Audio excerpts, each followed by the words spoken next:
नमस्कार, मैं गोविंद राजतोष लेकर हाजिर हूं पूर्वांचल एक्सप्रेस। आपके अपनों का हाल, प्रदेश में देश की खबर। निश्चित रूप से कहा जा सकता है कि जब हम अपने गांव को मिस करते हैं तो कोई ऑप्शन शायद नहीं होता, लेकिन ऑप्शन है आपके पास, जिसका नाम है पूर्वांचल एक्सप्रेस।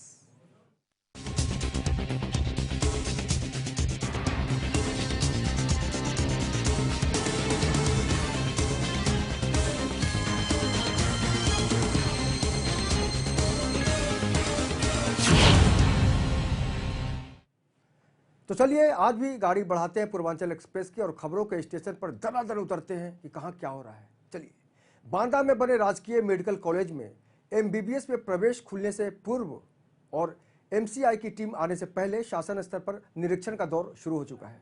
इसी क्रम में यूपी के चिकित्सा महानिदेशक डॉक्टर बीएन त्रिपाठी ने मेडिकल कॉलेज का दौरा। डीजी हेल्थ ने एक्सरे और अल्ट्रासाउंड विभाग, ओटी और इंडोर ओपीडी का निरीक्षण किया।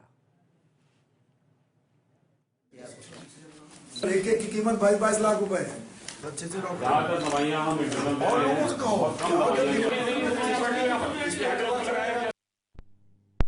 अगले सत्र से इसमें 100 एमबीबीएस के एडमिशन की तैयारी है और एमसीआई नई दिल्ली का निरीक्षण प्रस्तावित है। मैं आज आया था यहाँ पे ये इनकी तैयारियों का जायजा लेने के लिए। तो जाहिर है तो जान है वाली कहावत आपने सुनी होगी और इंसान सब कुछ तब महसूस कर सकता है, सब कुछ आगे तब बढ़ा सकता है जब वो पूरी तरह से स्वस्थ हो। और यही कारण है कि बांदा में जिस तरह से एक स्वास्थ्य केंद्र को आगे बढ़ाने की कोशिश की जा रही है, ऐसे में अगर सब कुछ सही ढंग से चलता है, लोगों को यहाँ पर स्वास्थ्य सेवाएं मुहैया कराई जाती हैं, तो निश्चित रूप से कहा जा सकता है कि ये जो पूरा प्रयोजन है, इसका जो मकसद है, उसमें सफलता मिल पाएगी। क्योंकि आम आदमी जब स्वस्थ रहता है तभी हम स्वस्थ समाज की कल्पना कर सकते हैं। स्वस्थ समाज से ही इस देश को हम स्वस्थ रख सकते हैं। लेकिन समस्याओं की वजह से, कई बार जागरूकता की कमी से लगातार जो गरीब लोग हैं वो बीमारियों का इलाज नहीं कर पाते और बीमार होते भी हैं तो उनको समझ नहीं आ पाती। तो लेकिन राजकीय मेडिकल कॉलेज में एमबीबीएस में प्रवेश खुलने से पहले और एमसीआई की टीम आने से पहले शासन स्तर पर पूरा जो निरीक्षण होता है उसको समझने की कोशिश की गई है और ये पूरा मामला सामने आया है।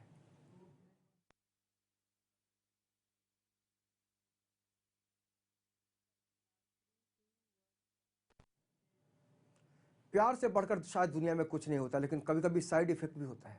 बांदा में प्यार में धोखे ने एक हंसते खेलते परिवार को बर्बाद कर दिया। 7 साल पहले प्रेम विवाह करने वाले नोकिया केयर सेंटर के मालिक ने अपनी पत्नी और 2 बच्चों की भी परवाह नहीं की और गुपचुप तरीके से अपनी ही असिस्टेंट से दूसरी शादी रचा ली। और जब पत्नी ने इसका विरोध किया तो दूसरी पत्नी के साथ मिलकर जमकर निशी को, यानी अपनी पत्नी को, मारा पीटा और अपने घर से भी बेदखल कर दिया। निशी ने अपने दोनों बच्चों के साथ पुलिस अधीक्षक के सामने अपनी आप बीती बयान की।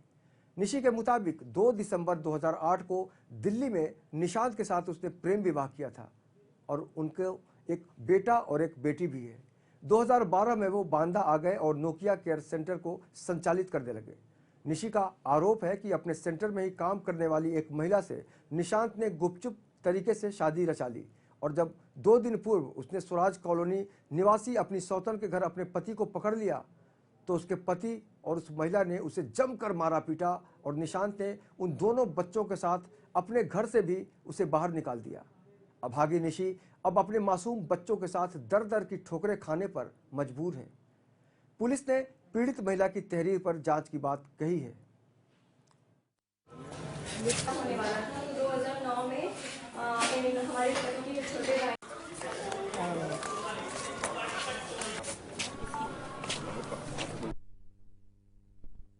इसकी जानकारी उस लड़की को भी थी कि हमारे पति पहले से शादीशुदा है। उसके घर वालों ने मिलके सबने की है। हम चाहते हैं कि दोनों लोग को सजा हो। दोनों लोग शादी आपकी?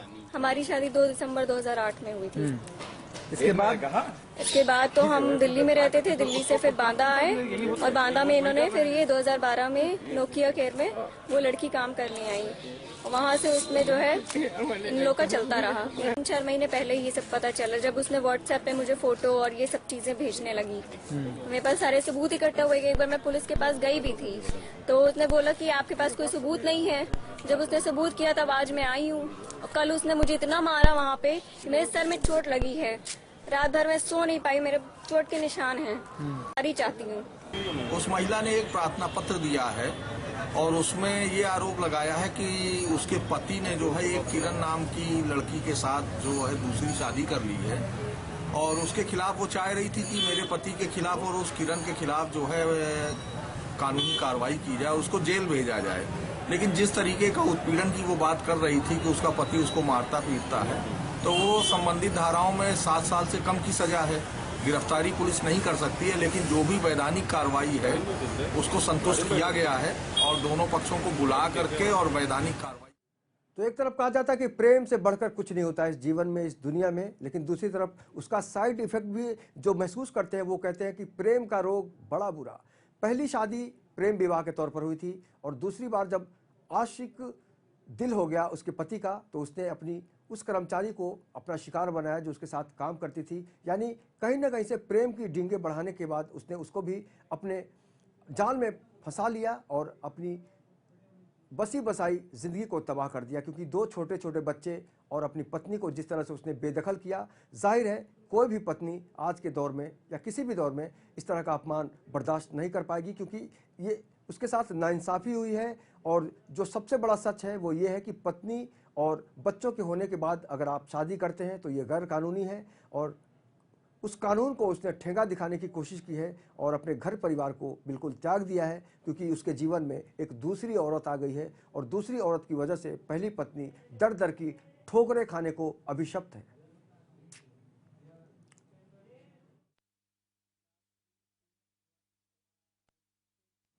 अब बात करेंगे कानून के रखवालों की। बस्ती जिले के वकील प्रदेश सरकार के एक निर्णय पर अपना आपा ही खो चुके हैं। अधिवक्ताओं ने विरोध की सीमा क्रॉस करते हुए न केवल सरकारी दफ्तरों के बंद कराने की कोशिश की, बल्कि मुख्यमंत्री और अन्य जनप्रतिनिधियों के प्रति अपशब्दों का प्रयोग तक किया। तहसील स्तर पर ग्राम न्यायालयों के गठन का विरोध अब गैर लोकतांत्रिक हो चुका है। जिले के वकीलों ने विरोध की मर्यादा को पूरी तरह से लांघ दिया है। वे जुलूस की शक्ल में सरकारी कार्यालयों में काम ठप करने की भी कोशिश में जुटे हुए हैं। इसी क्रम में वकीलों ने कोषागार और निबंधन कार्यालय को अपने राडार पर लिया। इतना ही नहीं, इस व्यवस्था के जिम्मेदार लोगों को भी बुरा भला कहा। वकीलों ने सरकार को चेतावनी दी है कि जब तक ग्राम अदालत के गठन का निर्णय वापस नहीं लिया जाएगा, तब तक यह आंदोलन इसी तरह जारी रहेगा।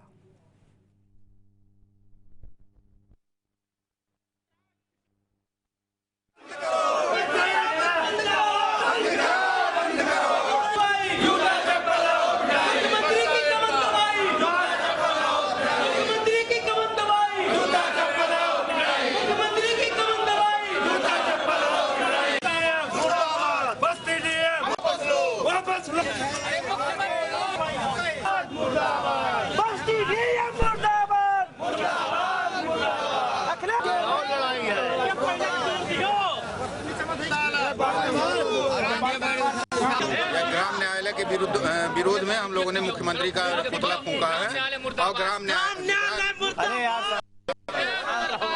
न्यायालय जो है यह एक काला कानून है और यह जो है जनता को केवल परेशान और तबाह करने का एक बनाया गया, शोषण करने का एक तरीका है मात्र है।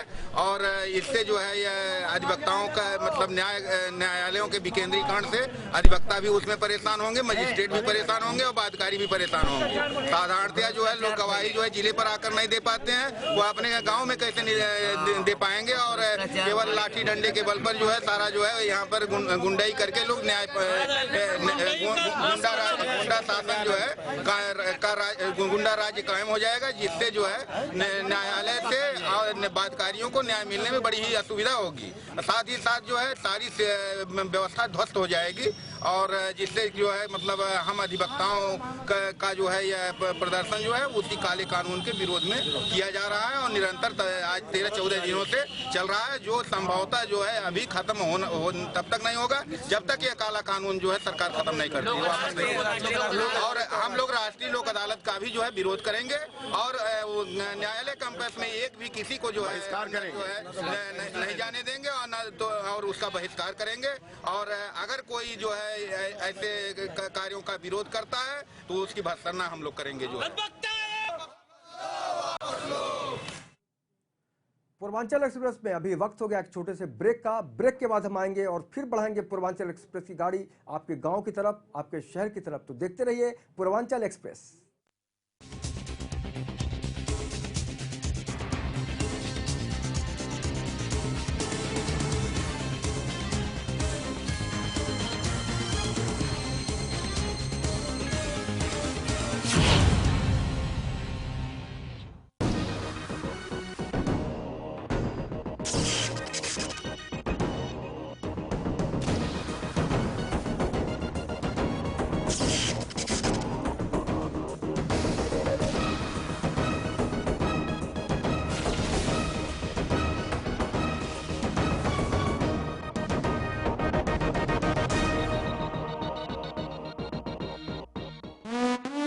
Hi, this is Zoa Morani and you're watching Lemon News. आपकी खबर हमारी नजर। नमस्कार, मेरा नाम है सूरज थापर। आप देख रहे हैं लेमन न्यूज, आपकी खबर हमारी नजर। Hi, this is Poonam Dhillon and you're watching Lemon News.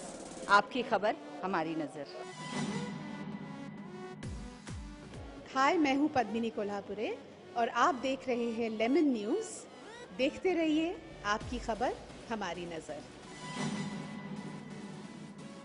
आप देख रहे हैं लेमन न्यूज़, आपकी नज़र हमारी खबर।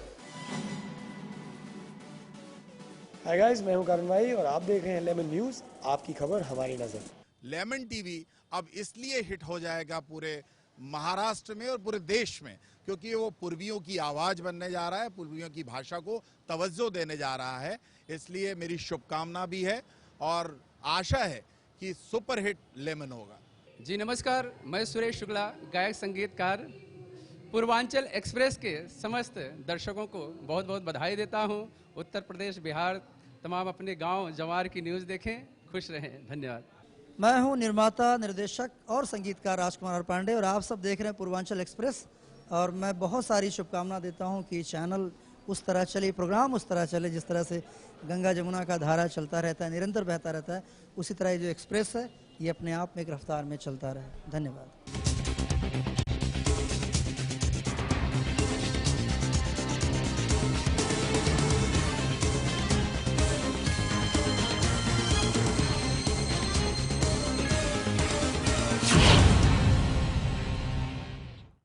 ब्रेक के बाद बहुत बहुत स्वागत है आपका पूर्वांचल एक्सप्रेस में। तो चलिए बढ़ते हैं खबरों के साथ आगे।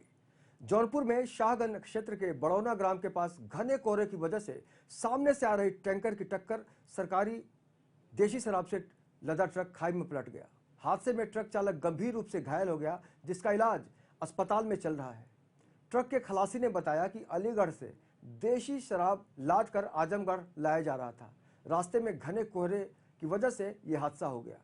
जब ट्रक पर लदी देशी शराब की भनक वहां के ग्रामीणों को लगी तो ग्रामीणों ने लूटपाट करना शुरू कर दिया। सूचना पर पहुंची पुलिस ने ग्रामीणों को हटाकर ट्रक को बड़ी मुश्किल से अपने कब्जे में लिया।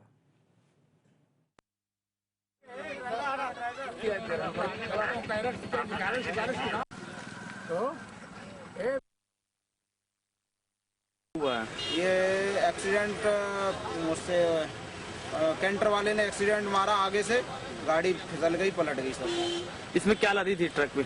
इसमें दारू लदी है देसी। ये कहाँ जा रहा था? आजमगढ़ जा रहा था। ये जानकारी ये मिल रहा पुलिस सामने गांव वाले दारू लूट के ले जा रहे हैं। हाँ। क्या पुलिस मूर्ख दर्शन बनी हुई है? नहीं सर, पुलिस वाले आए तभी दारू रुकी है लुटना। कितना पेटी लुटा गया होगा अब तक? अभी तो सर 50-40 मतलब 100-200 पौए लुट गए और पता नहीं, अब देखो हम तो गिन नहीं रहे हैं, मतलब ये है कि हम तो रोक रहे थे। क्या नाम है तुम्हारा? मनवीर। कोई घायल है क्या? इसमें कोई घायल है? एक लड़का हमारा ड्राइवर घायल है। क्या नाम है उसका? धर्मवीर। कहाँ गया है? दवाई लेने। शराब को प्रति जो दीवानगी है गांव वालों ने दिखाई, क्योंकि बहुत कुछ लूटने की कोशिश की गई। चलिए बढ़ते हैं आगे। गोरखपुर में हाई कोर्ट के आदेश पर एक लाश को इंसाफ दिलाने के लिए कब्र से निकाला गया। दरअसल 4 लेन पुल के पास राप्ती नदी में नग्न अवस्था में एक महिला का शव मिला था। शव के दोनों पैर बंधे हुए थे। चेहरे पर किसी चीज से प्रहार कर उसकी पहचान छिपाने की भरपूर कोशिश की गई थी। पहचान नहीं होने से नियमानुसार शव को 72 घंटे शव को सुरक्षित रखने के बाद पुलिस ने 17 नवंबर को पोस्टमार्टम करवाने के बाद शव को राजघाट में दफन करवा दिया था। इसी बीच हरपुर बुधड़ के कमरदेवा खुर्द के रहने वाले रामदेव को जब अपनी बेटी बबीता के ससुराल से गायब होने की सूचना मिली तो रामदेव ने 24 नवंबर को बेलीपार पुलिस को गुमशुदगी की शिकायत की थी। जांच में पता चला कि 4 लेन पुल पर मिली लाश बबीता की ही थी, जिसके बाद पिता रामदेव की तहरीर पर पुलिस ने बबीता के पति सुरेश और सास साबरी देवी, ससुर फूलचंद, जेठ सुभाष और जेठानी शीला पर दहेज हत्या का मुकदमा दर्ज कर लिया। लेकिन अब इस बात की पुष्टि करने के लिए कि शव बबीता का था या नहीं था, कोर्ट ने शव का डीएनए टेस्ट कराने के लिए शव को कब्र से बाहर निकलवाने के आदेश दिए, जिसके बाद शव को कब्र से बाहर निकालकर उसे डीएनए टेस्ट के लिए भेज दिया गया है।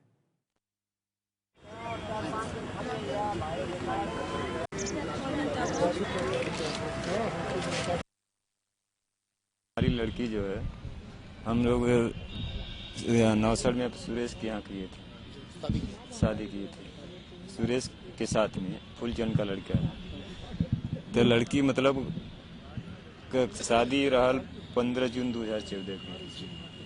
लड़की साल भर अपन घरे आयल, 2-3 बार आयल गई घरे, मतलब थोड़ा मोड़ा कुछ दिन ठीक ठाक चलल। ओकरे बाद थोड़ा लड़की के लोगों कुछ उल्टा सीधा बात बोलल, बतियाल, सही कैले। लड़की पिछले 25 तारीख के हमारे 10-25 के मतलब हमारे घरे गई रहा। तो लड़किया के बेटे में कुछ बच्चा रहा, पहले से लोग प्रताड़ित करते रहने, तो ओकर बच्चा खराब हुए। तीसरे दिन हमारे घरे गई। ओकरे बाद का भैल कि लोग उनका माता पिता जो है उल्टा सीधा बात बोलल, उनका पति भी उल्टा सीधा बात बोलत रहे कि भाई हमसे तो से नाता आई है। फिर लड़किया के लिए आए हैं, बोला कि उनका बाप लिए आए हैं घरे अपने, बीमारी के बहाना करके अल, कहना हमारे बहुत तबीयत खराब है, लड़की रोवे ले, कहले भाई घरे ना जा, तो हमारे लोग का कहीं हैं। फिर एक बाद 7 तारीख के फोन लड़की अपने महतारी से बतियाल चाहते रहा, ना कुछ बात हो पौल, खेते में पानी चलत रहा। फिर सवेरे रात के ओकर जेठान फोन कैले, कहती है लड़की तुम्हारे घरे गई लिया, हमन के सग बैल की लड़की लगा था, लोग मार उड़ के फेंक दिए, ओकर कुछ कैले, हमन के 8 तारीख के आवल गई। तो कहना लड़की भाग गई, FIR लिखा दिया ना गुमशुदगी के कि लड़की किसी के साथ भाग गई है। हमन के रोज भाग दौड़ के आवत रही थाना पर, तो ये होता रहा कि भाई अभी खो जाता। ओकरे बाद फिर आवल गई, कई दिन तो ना पता लगल। फिर 24-25 तारीख के पता लगल कि कहना है रिपोर्ट लिखाना कि ऐसा कि तुम्हारा रिपोर्ट लिखा जाएगा, जब जाओ शपथ पत्र बनवा के ले आओ। शपथ पत्र में लिखा हो जो लड़की के ऊपर मतलब कार्रवाई होगी वो हमारे ऊपर होगी। हमन करी भाई हमारा लड़की कपड़ा लत्ता फोटो से देखा ना लोगन, कपड़ा वही है जो हमन के दिले रही है, लड़की के चेहरा और नहीं पहचान में आवत रहा, हमन खाली कपड़ा से लाश से पहचान गई। तो बबीता की लाश जो है कुछ दिनों पूर्व जो है बागागाड़ा पुल के नीचे पाई गई थी एज ए लावारिस। फिर इसको 3 दिन जो है मार्चुरी में रखा गया, जो नियम होता है। उसके बाद पुलिस ने इसका पोस्टमार्टम कराया और एज ए लावारिस इसको गाड़ दिया गया। अब वो मामला अपना इनका जो कोर्ट में है, उसके तहत जो आदेश मिला है कि बॉडी निकलवा के इनके टिश्यू को जो है डीएनए टेस्ट के लिए भेजा जाए, तो ये टिश्यू निकाला जा रहा है और डीएनए टेस्ट के लिए भेजा जाए। बॉडी थी, पहचान नहीं हो पाया था, तो उनके माँ बाप परिजन आए हैं, क्लेम किए हैं, तो उसी पर डीएनए टेस्ट कराया जाएगा, उसी के लिए बॉडी निकाली जा रही है। चलिए बढ़ते हैं आगे। इस तरह की खबर देखकर बहुत ही दुख होता है कि एक पत्नी के साथ क्यों ऐसा किया जाता है। अब बढ़ते हैं आगे। महोबा जनपद में चौथे व अंतिम चरण के लिए जैतपुर ब्लॉक के अंतर्गत 63 ग्राम पंचायतों में निर्धारित समय से मतदान हुआ। मतदाताओं में मतदान को लेकर काफी उत्साह नजर आया। मौसम में ठंड होने के बावजूद मतदाता उत्साहित नजर आए। मतदान केंद्रों पर लंबी लंबी कतारें लगी नजर आईं। चुनाव निष्पक्ष कराने के लिए सेक्टर मजिस्ट्रेट अपने क्षेत्र के बूथों का भ्रमण कर जायजा भी लेते हुए नजर आए ताकि कोई गड़बड़ी न हो सके। चुनाव को शांतिपूर्ण संपन्न कराने के लिए ब्लॉक क्षेत्र को 6 जोन और 16 सेक्टरों में बांट दिया गया था।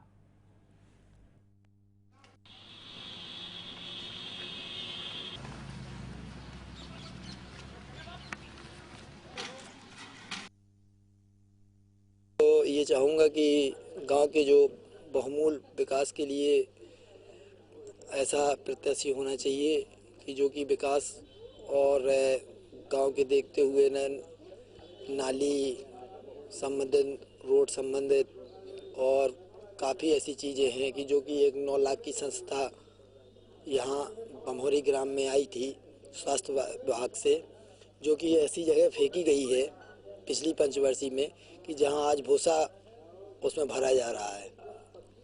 तो मैं नहीं चाहूँगा कि भूतपूर्व प्रधान जैसे लोग यहाँ प्रधान बने।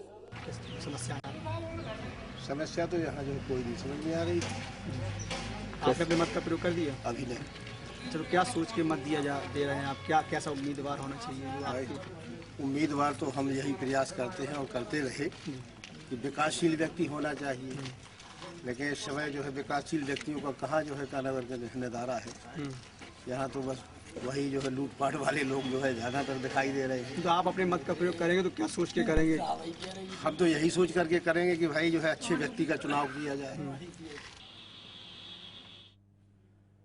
वहीं मऊ में ग्राम पंचायत चुनाव के चौथे चरण का मतदान शुरू होते ही लोग मतदान केंद्रों पर पहुंचे।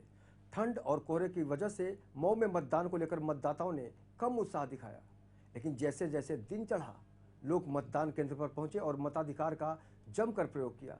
मतदान को लेकर महिलाओं में काफी उत्साह देखा गया। महिलाओं ने बताया कि चुनाव का कार्यक्रम हो रहा है और वो लोग अपने मताधिकार का प्रयोग कर रही हैं।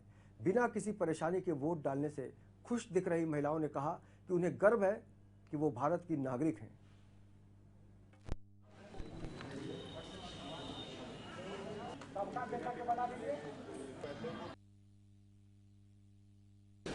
कार्यक्रम हो रहा है और बहुत शांतिपूर्वक हो रहा है। किसी भी सदस्य को कोई दिक्कत नहीं है।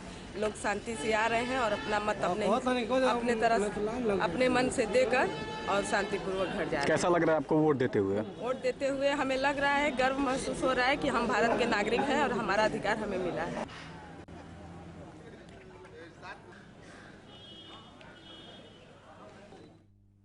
मऊ में ग्राम पंचायत चुनाव के चौथे चरण का मतदान हुआ। दूसरे चरण के मतदान के दौरान घोसी ब्लॉक के रामनिधि मिश्रौली बूथ पर हुए हंगामे के बाद मतदान स्थगित कर दिया गया था, लेकिन चौथे चरण के मतदान के दौरान रामनिधि मिश्रौली बूथ का रीपोल हुआ, जिसके चलते सुरक्षा के बेहद कड़े इंतजाम किए गए। हालांकि बवाल के बाद महिलाओं ने वोट का बहिष्कार भी कर दिया था।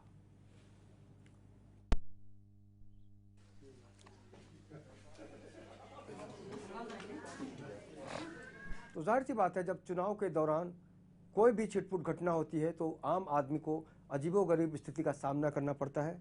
और अगर हम हंगामा की बात करें तो जब हंगामा होने के बाद रिपोल की बात होती है तो आम आदमी फिर से उन परिस्थितियों का सामना करने से बचने की कोशिश करता है। और यही कारण है कि लगातार जिस तरह से यहाँ पर इंतजाम किए गए थे उसको देखकर भी जब महिलाओं का बहिष्कार सामने आया, ऐसे में ये समझना ज़रूरी है कि आखिर उनकी मनस्थिति ऐसी क्यों बनी, क्योंकि उनको लगा था कि इस बार भी शायद हंगामा ना हो जाए, क्योंकि हंगामा के बाद ही यहाँ पर फिर से चुनाव कराने की बात सामने आई थी।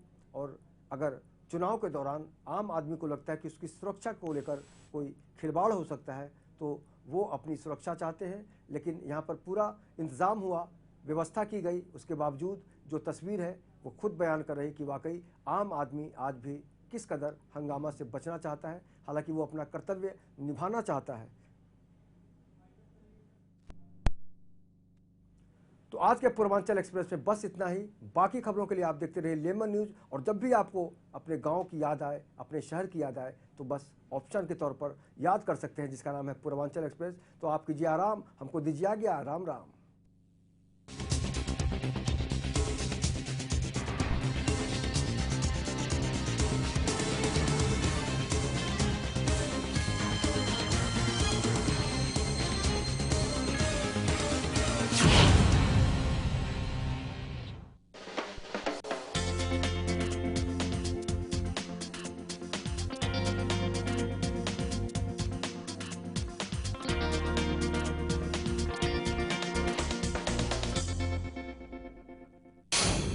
Channel 1